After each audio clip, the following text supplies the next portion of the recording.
आज हमें नजर नहीं आ रही सामने बंदूक का डर नहीं है, पर जहनों पे डर बहुत बैठा हुआ है। कोई खुल के बात नहीं कर सकता है, कोई खुल के बात नहीं कर सकता, चाहे वो मेरा हिंदू भाई क्यों ना हो। अगर वो खुल के बात करेगा उसको बोलते हैं धर्म विरोधी। अगर कोई सरदार भाई बात करेगा उसको बोलते हैं खालिस्तानी। हमको तो बोलते हैं पार वाले।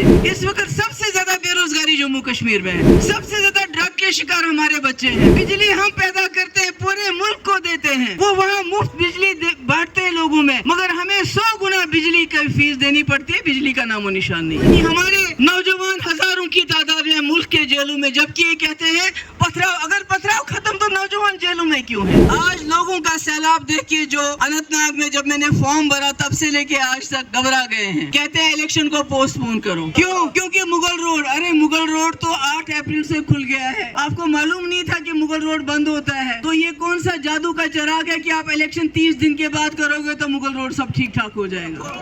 खैरियत से ठीक ठाक है।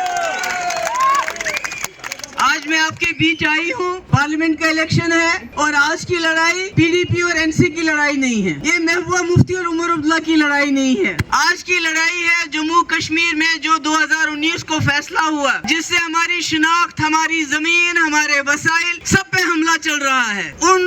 उस शिनाख्त को, उस पहचान को बचाने के लिए मैं आपसे वोट मांगने के लिए आई हूँ। आज मैं आई हूँ वोट उस चीज के लिए जो घुटन है, बात नहीं कर सकते, डर लगता है। अगर अभी किसी जवान का मोबाइल मेरे भाई किसी पुलिस के या आर्मी वाले के हाथ लग जाएगा, देखेगा क्या है, पता नहीं तुमने कब किस सदी में कौन सा फोन आया है, चलो अंदर फिलहाल PSA UAP के तहत। ये ऐसा हमने बड़ा बुरा दौर देखा है। जब मुफ्ती साहब वजीर आला बने तब पोटा था, टास्क फोर्स था, इखवान था, मिलिटेंट की बंदूक थी, आर्मी वाले का जुल्म था, हर एक का जुल्म था उस वक्त। मगर मुफ्ती साहब ने वो ठीक कर दिया, मामलात अच्छे कर दिए, बातचीत हुई, कश्मीर को लगा पहली बार, आपका रावला कोट खुला, आपको कॉलेज मिला, बाबा गुलाम शाह पातशाह यूनिवर्सिटी, मुगल रोड, बहुत कुछ हुआ। मगर आज जो हालात हैं, आज हमें नजर नहीं आ रही सामने बंदूक का डर नहीं है, पर जहनों पे डर बहुत बैठा हुआ है। कोई खुल के बात नहीं कर सकता है, कोई खुल के बात नहीं कर सकता, चाहे वो मेरा हिंदू भाई क्यों ना हो। अगर वो खुल के बात करेगा उसको बोलते हैं धर्म विरोधी। बोलते हैं कि नहीं बोलते? हाँ, अगर कोई सरदार भाई बात करेगा उसको बोलते हैं खालिस्तानी। हमको तो बोलते हैं पार वाले। तो इसलिए ये दहशत जो है, ये जो हमारे मसले मसाइल है, कह रहे थे 370 हटेगा, जम्मू कश्मीर तरक्की करेगा। इस वक्त सबसे ज्यादा बेरोजगारी जम्मू कश्मीर में है, सबसे ज्यादा ड्रग के शिकार हमारे बच्चे हैं। बिजली हम पैदा करते हैं, पूरे मुल्क को देते हैं, वो वहाँ मुफ्त बिजली बांटते हैं लोगों में, मगर हमें 100 गुना बिजली का फीस देनी पड़ती है। बिजली का नामो निशान नहीं है। मुश्किलात है, पानी की अलग से फीस, मतलब बात कोई नहीं। हमारे नौजवान हजारों की तादाद में मुल्क के जेलों में, जबकि ये कहते हैं पथराव, अगर पथराव खत्म तो नौजवान जेलों में क्यों हैं। उनका केस लड़ने के लिए उनके माँ बाप के पास पैसे नहीं है बहुत, और हमारे जंगलों से, हमारी जमीनों से हमें खदेड़ा जाता है। खदेड़ा जाता है नहीं, चाहे वो कोई हो, उस वक्त नहीं देखते, आपके कागज नहीं चेक करते हैं कि आप गुजर हो, कि आप पहाड़ी हो, कि आप ये हो, कि आप वो हो, आप बकरवाल हो। मैं यहाँ आप पे तफर्रुक डालने नहीं आई हूँ, मैं आपकी बहन, आपकी बेटी, सबकी सांझी हूँ। मैं किसी एक बरादरी के लिए नहीं खड़ी हुई हूँ। जब चिट्टी सिंहपोरा में सरदार हमारे शहीद किए गए, सबसे पहले महबूबा मुफ्ती पहुंची। बलजराला में हमारे हिंदू मारे गए, सबसे पहले महबूबा मुफ्ती पहुंची वहां लकड़ी देने के लिए। साला सुरनकोट में वाकया हुआ, सबसे ज्यादा बात मैंने की, क्योंकि जब खून बहता है वो हिंदू, मुस्लिम, सिख, पहाड़ी, गुजर नहीं देखता, वो खून होता है। इसलिए मैं आप सबसे गुजारिश करने आई हूँ। मैंने पहले ही कहा कि ये PDP NC या कांग्रेस की लड़ाई नहीं है, ये जम्मू कश्मीर की बका, जम्मू कश्मीर की आवाज, जम्मू कश्मीर की बात कौन करेगा उसकी बात है, ये इस वक्त चल रही है।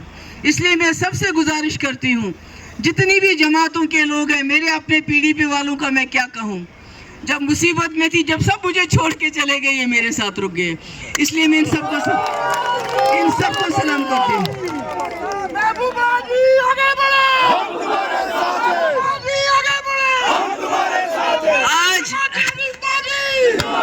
आज लोगों का सैलाब देखिए जो अनंतनाग में जब मैंने फॉर्म भरा तब से लेके आज तक घबरा गए हैं। कहते हैं इलेक्शन को पोस्टपोन करो। क्यों? क्योंकि मुगल रोड, अरे मुगल रोड तो 8 अप्रैल से खुल गया है। आपको मालूम नहीं था कि मुगल रोड बंद होता है? तो ये कौन सा जादू का चिराग है कि आप इलेक्शन 30 दिन के बाद करोगे तो मुगल रोड सब ठीक ठाक हो जाएगा? मुगल रोड पे जब तक टनल नहीं बनता तब तक ये रोड इसी तरह 2 दिन खुला 2 दिन बंद चलता रहेगा। इसलिए मैं आप सबसे गुजारिश, मैं अकेली लड़ाई लड़ रही हूँ आप लोगों के सहारे और अल्लाह ताला के सहारे। इस वक्त सब मेरे खिलाफ हैं, एक हो गए हैं, सब एक जगह खड़े हो गए हैं, क्योंकि वो नहीं चाहते शायद कि आपकी आवाज़ पार्लियामेंट में पहुंचे। यहाँ के लोगों के मसले मसाइल, मैंने पहले ही कहा, ये बिजली तार सड़क का इलेक्शन नहीं है, वो भी बनाएंगे इंशाल्लाह जितनी भी ताकत मिलेगी। ये इलेक्शन है जम्मू कश्मीर की पहचान, हमारी पगड़ी, हमारी टोपी, जिसको छीनने की कोशिश हो रही है। उनका क्या हाल है? लद्दाख के लद्दाखियों से पूछो, जो कितनी देर से धरने में बैठे, कोई पूछने वाला नहीं है। उनको भी एहसास हो गया जो 2019 में फैसला हुआ उससे कितना नुकसान हुआ जम्मू कश्मीर का। नहीं, गैर कानूनी फैसला किया, वो जम्मू कश्मीर के लोगों को काबिल कबूल नहीं है। ये सही है गलत है? आप हमारी जमीनों के पीछे, हमारे वसाइल के पीछे हमें बंधुआ मजदूर बनाना चाहते हो। कश्मीरी में उसको कहते हैं तलबु मोहनू। हाँ, मगर हम बंधुआ मजदूर तलबु मोहनू बनेंगे नहीं। एक गोली मारेंगे, वहां से 10 गोलियां आएंगी, उससे कोई फैसला नहीं होता है। हमने अपनी बात वोट के जरिए दिल्ली तक पहुंचानी है। मैं आप सबकी बहुत शुक्रगुजार हूं, जितने भी लोग आए मेरी बात सुनी, और सबको मैं एक बार फिर से गुजारिश करती हूं, अपील करती हूं कि इस वक्त पार्टी को अलग रखिए, जात बरादरी को अलग रखिए। अब मेरी आवाज़ के साथ आवाज़ मिला के मुझे कामयाब करके पार्लियामेंट में पहुंचा दीजिए। शुक्रिया। अस्सलाम वालेकुम।